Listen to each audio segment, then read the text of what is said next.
New 85 आपको खुश आमदेद कहेंगे। हम बात कर रहे थे लाइन ऑफ कंट्रोल पर भारतीय जारियत के हवाले से। ये इश्तियाक अंगेजी जो भारत की जानिब से की जा रही है, क्या उसके मकासद है? क्या मोदी अपनी जो मकबूलियत में कमी हो रही है, आने वाले इंतखाब हैं कुछ रियासतों में, उस हवाले से पाकिस्तान दुश्मनी के नारों के ऊपर ही वो इंतखाब जीतना चाहते हैं, या जो अभी 500,000 रुपए के नोट बैन करने के ऊपर उन्हें तनकीद का सामना करना पड़ रहा है कि उससे कोई काला धन वापस नहीं आया, जितने दावे और नारे लगाए गए थे, आम आदमी उससे परेशान हुआ है। 5-6 लोगों से मुताल्लिक कहा जा रहा है कि उन्होंने खुदकुशी कर ली। हजारों की तादाद में लोग बैंकों के बाहर खड़े हुए 100 और 200 रुपए के जो नोट हैं उनके हुसूल के लिए, और उनको मोदी को सख्त तनकीद का निशाना बना रहे हैं। इसी गुफ्तगू को हम आगे बढ़ाएंगे। हमारे साथ मौजूद हैं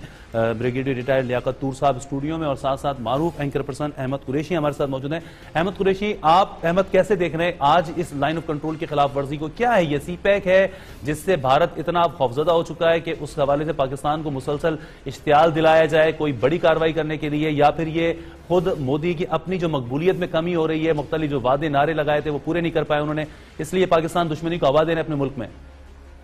बिल्कुल फरहान, एक चीज पे हमें बड़ा क्लियर होना चाहिए कि ये जो आज हुआ है ये वायलेशन नहीं है बॉर्डर की, ये खिलाफ वर्जी नहीं है सीज फायर की, ये एक्ट ऑफ वॉर है।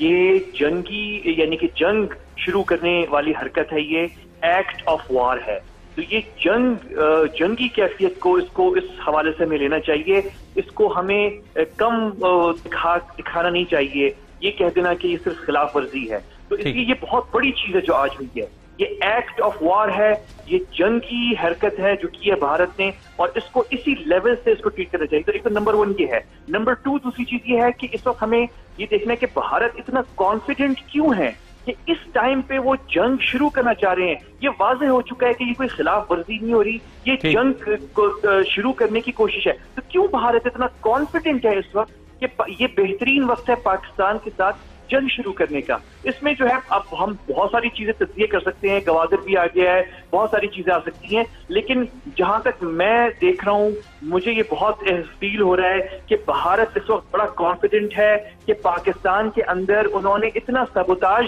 कर चुके हैं, और इतना वो आप देख रहे हैं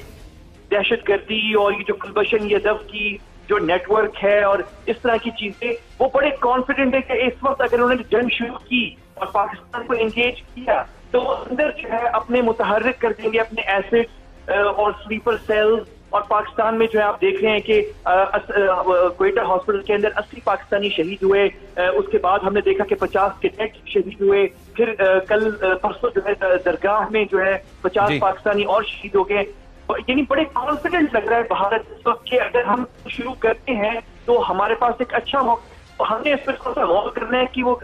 अंदर हमारे कहाँ ऐसी मकामात की जगहें हैं जहां से भारत दाखिल हो सकता है और भारत के एसेट्स जो हैं वो यहाँ पे हैं। और आपको पता है ये बहुत लंबी बहस है, मैं उस पर नहीं जाऊंगा। कराची के अंदर कितने लोग पकड़े गए हैं जो रॉ ट्रेन या रॉ लिंक थे, और फिर वो जो पूरी नेटवर्क है आपको पता है यदव की, जिसमें से 400 के लगभग लोग पकड़े गए हैं। लेकिन हमारे जो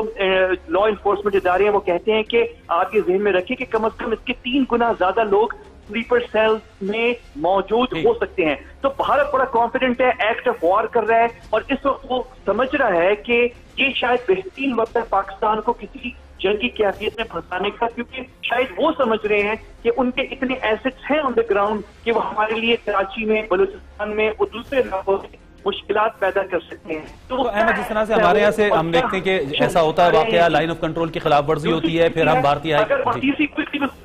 जी मैं भी वज़ीर साहब ने बड़ा अच्छा स्टेटमेंट दिया है, लेकिन क्या ये रिग्रेट, अफसोस का इजहार करना, ये हमें बड़ा अफसोसनाक बात है कि भारत ये कर रहा है, क्या ये काफी है? क्या ये काफी है कि वजीर आजम सिर्फ ये कहें? क्योंकि हमारे डिप्लोमेट्स जो हैं और फौजी वो तो जवाब दे रहे हैं। पिछले हफ्ते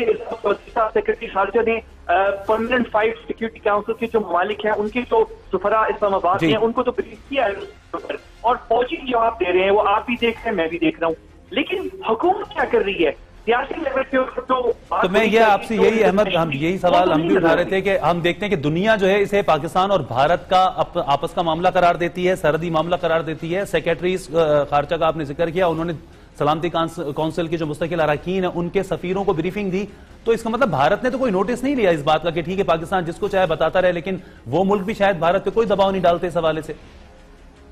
नहीं, मेरा ख्याल ये है कि उसमें देखें, वो तो बंद कमरों के पीछे आप कर रहे हैं ना, वो तो आप बंद कमरों के पीछे एजाज चौधरी साहब ब्रीफ कर देते हैं, बंद कमरों के पीछे क्या बात हुई, क्या आपने सख्त बात की, क्या एविडेंस दिया, वो तो लॉबिंग का हिस्सा है। लेकिन जो खुल के ओपनली इंटरनेशनली, यानी अभी तो चाहिए कि वजीर आजम नवाज शरीफ साहब, वजीर खारजा तो हमारे नहीं है, मैं तो ये बात अभी वजीर खारजा की करता, लेकिन अनफॉर्चुनेटली प्राइम मिनिस्टर साहब ने कोई वजीर खारजा पास, इस वक्त जब हम जंगी कैफियत में हैं, हमारा कोई वजीर खारजा नहीं है, तो अब ये बात कौन करेगा हाई लेवल इंटरनेशनली, ये वजीर आजम को करनी पड़ेगी। अभी भी जो स्टेटमेंट आप नोट करिए वजीर आजम साहब की, वो डायरेक्टली मोदी साहब को एड्रेस नहीं कर रहे, उनको तो कहना चाहिए इंटरनेशनली कि मैं वजीर आजम पाकिस्तान, भारत के वजीर आजम मोदी साहब को नोटिस पे रख रहा हूं, अगर यहाँ जंग शुरू हुई आप जिम्मेदार होंगे,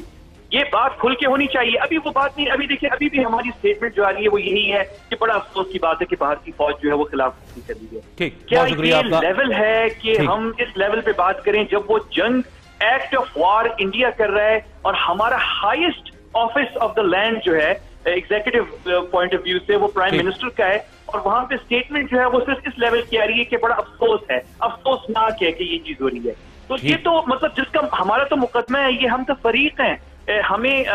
हमारे साथ गलत काम हो रहा है और हम ही शोर नहीं मचा रहे, यानी वो फायरिंग भी ओपन कर रहे हैं और आपको अक्यूज भी कर देते हैं और ज्यादा आवाज उठाने की। बहुत शुक्रिया अहमद, बहुत शुक्रिया आपका, आपने गुफ्तगू की हमसे। लियाकत साहब।